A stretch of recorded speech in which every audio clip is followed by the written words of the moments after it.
سامعین السلام علیکم.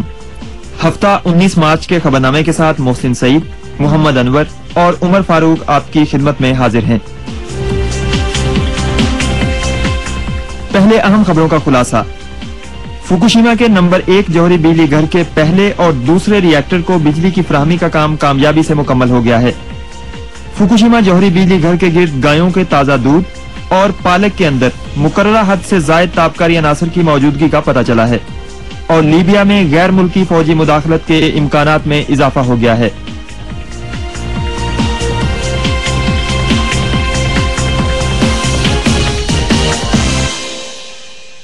خبروں کی تفصیل کے لیے پہلے Muhammad Anwar. Tokyo electric power company ٹیپکو نے بتایا ہے کہ فوکوشیما کے نمبر 1 جوہری بجلی گھر کے پہلے اور دوسرے ری ایکٹر کو بیرونی ذرائع سے بجلی کی فراہمی کا کام ہفتے کے روز کامیابی سے مکمل ہو گیا. جوہری پلانٹ کے ہنگامی جنریٹر ناکارہ ہونے کے باعث ری ایکٹر اور استعمال شدہ جوہری ایندھن کی ذخیرہ گاہ کو ٹھنڈا رکھنے کا نظام بیکار ہو گیا تھا, جس کی وجہ سے بڑے پیمانے پر تابکاری کا خطرہ پیدا ہو گیا تھا. ٹیپکو کا منصوبہ ہے کہ بقیہ 4 ری ایکٹروں کو بیرونی ذرائع سے بجلی کی فراہمی کا کام اتوار تک مکمل کر لیا جائے. کمپنی کا کہنا ہے کہ وہ ری ایکٹروں کو ٹھنڈا پانی فراہم کرنے والے پمپوں اور موٹروں کا معائنہ کرنے کے بعد ان آلات کو چلائے گی. اور سامعین, اب فوکوشیما نمبر 1 جوہری پلانٹ کی صورتحال پر تبصرہ سماعت فرمائیے. مذکورہ پلانٹ کو بجلی کی فراہمی کے نظام کی بحالی کے لیے کی جانے والی کاوشوں کے بارے میں جاننے کے لیے ہم نے ایشیا کے آفات سے نمٹنے کے مرکز کے صدر محقق جناب ماکوتو فوجی ایدا سے بات چیت کی.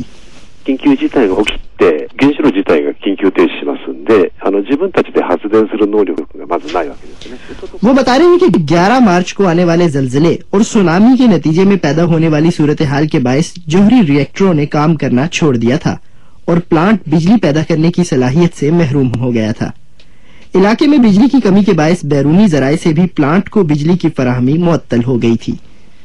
سونامی کی وجہ سے پلانٹ پر موجود ہنگامی حالات میں بجلی پیدا کرنے والے جنریٹرز بھی ناکارہ ہو گئے تھے, اور اب پلانٹ کو ٹھنڈا کرنے کے نظام کے پمپس کے لیے بجلی کا کوئی ذریعہ نہیں ہے.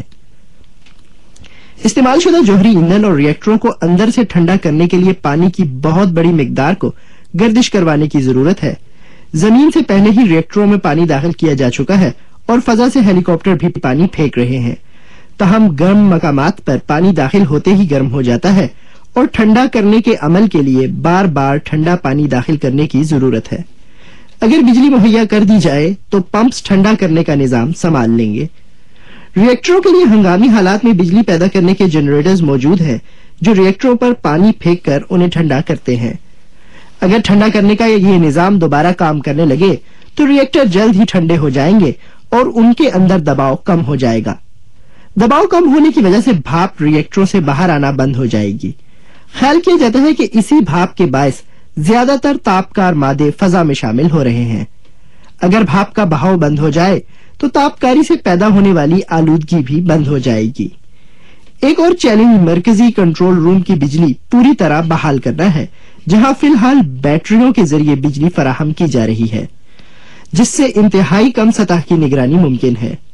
اگر نگرانی کے نظام کو جلد از جلد مطلوبہ بجلی فراہم کر دی جائے تو پلانٹ کو پہنچنے والے نقصان کی اصل صورتحال سامنے آئے گی, اور خرابیوں پر قابو پاتے ہوئے پلانٹ پر کام کرنے والے عملے کے تحفظ کو یقینی بنایا جا سکے گا. آگ بجھانے والے عملے نے فوکوشیما نمبر 1 بجلی گھر کے ری ایکٹر نمبر 3 میں درجہ حرارت کو کم کرنے کے لیے کئی گھنٹوں تک اس پر پانی کا چھڑکاؤ کیا ہے. ٹوکیو فائر بریگیڈ کے عملے نے غیر انسان بردار گاڑی استعمال کی جو 22 میٹر کی بلندی سے سمندری پانی کا چھڑکاؤ کر سکتی ہے. حکام کا کہنا ہے کہ اس طرح آگ بجھانے والا عملہ نقصان دہ شعاؤں کے اثرات سے محفوظ رہ سکتا ہے. ری ایکٹر نمبر 3 کے اوپر استعمال شدہ جوہری ایندھن ذخیرہ کرنے والے پول سے بڑی مقدار میں تابکار شعاؤں کے اخراج کو روکنے کے لیے اس کا درجہ حرارت کم کرنے کی کوششیں جاری ہیں.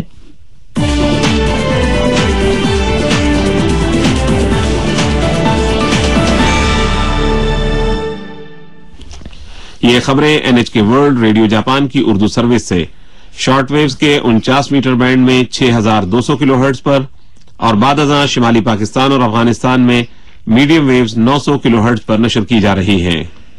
جاپان کے چیف کابینہ سیکریٹری یوکیو ایدانو نے اعلان کیا ہے کہ فوکوشیما پریفیکچر کے ایک ڈیری فارم پر گایوں کے تازہ دودھ اور پڑوس میں واقع اباراکی پریفیکچر میں پالک کے اندر مقررہ حد سے زائد تابکاری عناصر کی موجودگی کا پتہ چلا ہے۔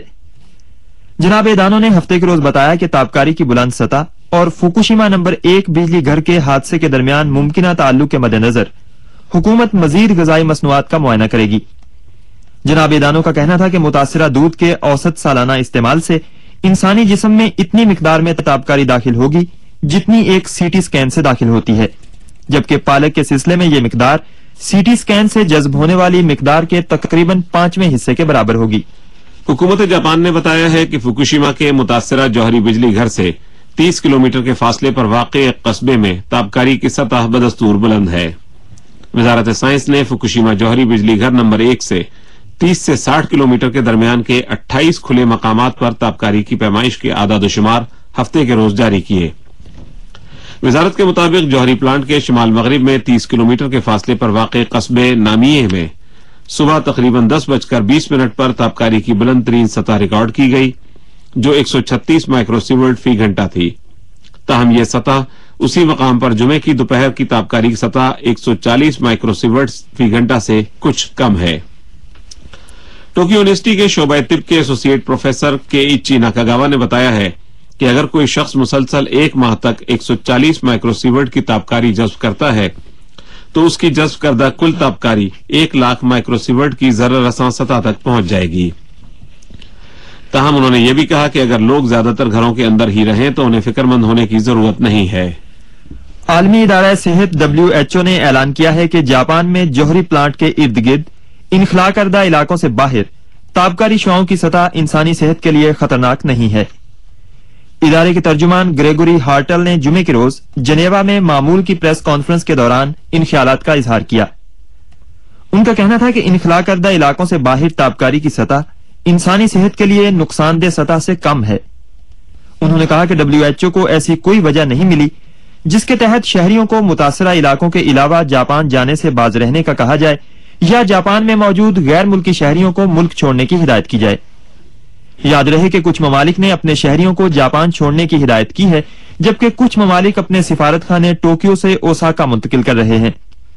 جاپان سے برآمد کی جانے والی غذائی مصنوعات کے معائنے کے بارے میں بات کرتے ہوئے انہوں نے خیال ظاہر کیا کہ زلزلے سے متاثرہ علاقوں سے کوئی غذا برآمد نہیں کی جا رہی ہے۔ ان کا کہنا تھا کہ اس بات کا کوئی خطرہ نہیں ہے کہ جاپان سے برآمد کی جانے والی غذائی اجناس تابکاری شعاعوں سے متاثر ہوں۔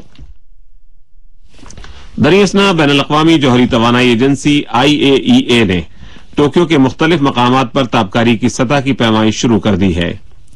قبل ازیں جمعے کے روز ٹوکیو میں ایک نیوز کانفرنس سے خطاب کرتے ہوئے IAEA کے ڈائریکٹر جنرل یوکیا امانو نے کہا تھا کہ حکومت کے علاوہ ایک بین الاقوامی ادارے کی جانب سے بھی تابکاری کی سطح کی پیمائش قابل ذکر اقدام ہوگا۔ جناب امانو کا یہ بیان ایسے وقت سامنے آیا ہے جب بعض ممالک نے انخلا کے لیے جاپانی حکومت کے مقابلے میں زیادہ وسیع علاقہ مقرر کرتے ہوئے جاپان میں مقیم اپنے باشندوں کو وہاں سے نکلنے کی ہدایات جاری کی ہیں۔ انہوں نے کہا کہ جوہری ایجنسی حاصل کردہ اعداد و شمار سے فوری طور پر عوام کو آگاہ کرے گی۔ جوہری حادثے کے پیش نظر بین الاقوامی شہری ہوا بازی کی تنظیم ایکاؤ نے کہا ہے کہ فی الحال ایسی کوئی طبی وجوہات نہیں ہیں جن کے باعث جاپان کو آنے والی اور جاپان سے روانہ ہونے والی پروازوں میں کمی کی جا سکے۔ تباہ کن زلزلے اور فوکوشیما پلانٹ کے جوہری حادثے کے باعث کچھ غیر ملکی فضائی کمپنیوں نے جاپان کے لیے پروازیں منسوخ کرنا شروع کر رہی ہیں اور جاپان کے لیے براہ راست پروازوں کو جنوبی کوریا اور ہانگ کانگ کے راستے چلانا شروع کر دیا ہے۔ تاہم ایکاؤ کا کہنا ہے کہ جاپان کے لیے پروازیں معمول کے مطابق چلائی جا سکتی ہیں۔ ایکاؤ نے مزید کہا ہے کہ اگرچہ جاپان کے کچھ ہوائی اڈوں پر تابکاری کی سطح میں اضافہ دیکھنے میں آیا ہے، تاہم جاپان سے آنے والے مسافروں کی تابکاری کی سطح ناپنے کی ضرورت نہیں ہے۔